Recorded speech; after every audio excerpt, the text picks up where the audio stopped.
This text will rather be a text with than on Alfred now.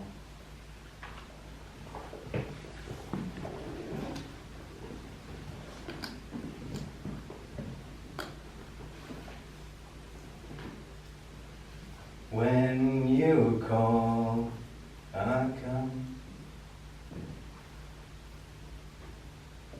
When you call, I come.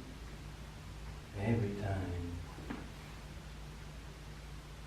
When you call, I come. And I've been trying to be all you and me. And I've been trying to be all you and me. Somehow, Alex van Seetbauer comes to mind, comforting me to sleep with his whale songs every night, every time I feel lost. While dreaming at 52 hertz, while thinking of a way to write about you, Alfred. Before I came to Marbach, birthplace of Schiller, home of the German Literature Archive, in their own words, one of the most significant literary institutions in the world, 20 kilometers north of Stuttgart, I didn't know anything about you. Now, looking over meadows and soft hills from inside the archive, rain gently tapping on the huge windows, the humming of the ventilation, a constant and somehow also soothing, comforting, accompanying sound. Numerous of your books on my table. I'm still not sure if I do know anything about you, and also does it even matter, Alfred?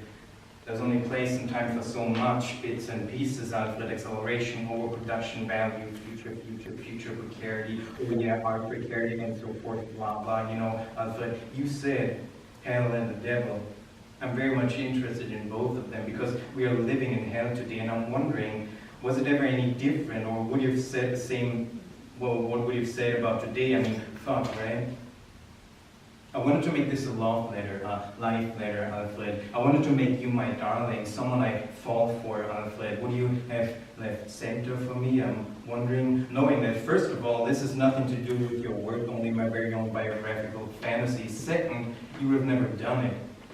Just look at the cello in the corner of your living room in your London apartment at Finchley Road in Giant Hill. 3 years after her death, it's still there, waiting as if any moment she'd return playing it, or, and probably more appropriate, a reminder of her presence. Just like you never seem to make a difference between the living and the dead. I'm not morbid or macabre, but I just don't see any difference between the dead and the living, you'd say.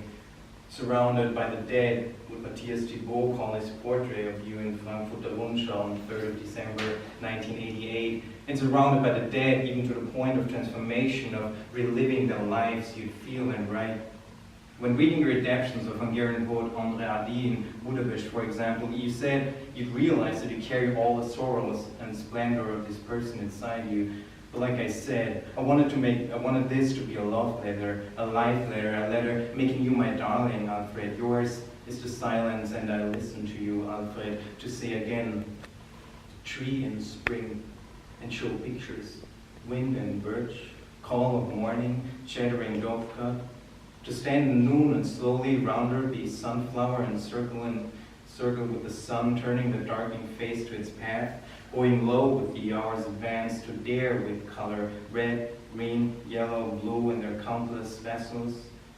Take from the skies, take from the grass, take from the rain, take from the sea, take from the ferryman who waits this once more, take from the last shepherd to call. Color is everything. This is what I fell for. This is your poem that I fell for, Alfred. I don't know what it is. I don't know what it is that makes me long for love and lust and desire and touch and touch and touch, and I don't know where it comes from. Maybe from the winds that were rushing through the trees while Anne and me kept walking. Was it ages ago, lifetimes we never named, despite the sky that kept changing colors, and my fear of rain, my fear of rain, the small and gentle touches of our hands while the wind kept rushing through the trees, and the warmth of her hands on my chest the next day. She said, breathe into my hands, and I felt every movement of fingers, palms, breath releasing, revealing, unveiling skies and stories. Or my darling's cheek covered in the gleam of the moon only 4 days from here. We took one half, left the other on the night sky. My love lies in Zagreb,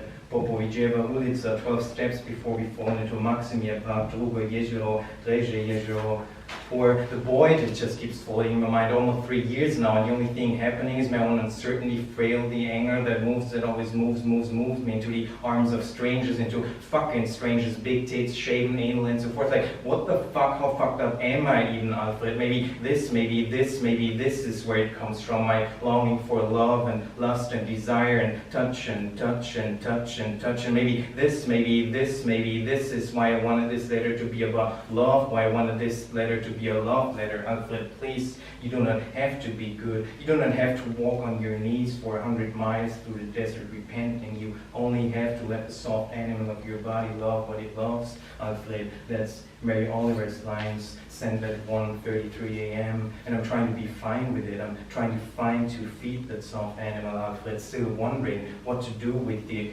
nightingales, archangels, apostles, the wounds of Thomas, Peter, Judas, John, Bartholomew, Jacob the Younger, Matthew, Philip, Jacob Taylor, if you've been calling upon, Alfred. You wrote, you all know well who inhabits the skies, not archangels, nor nightingales, it is. And looking through the skies, the city of London approaching, I wonder if it ever even get close to you, darling.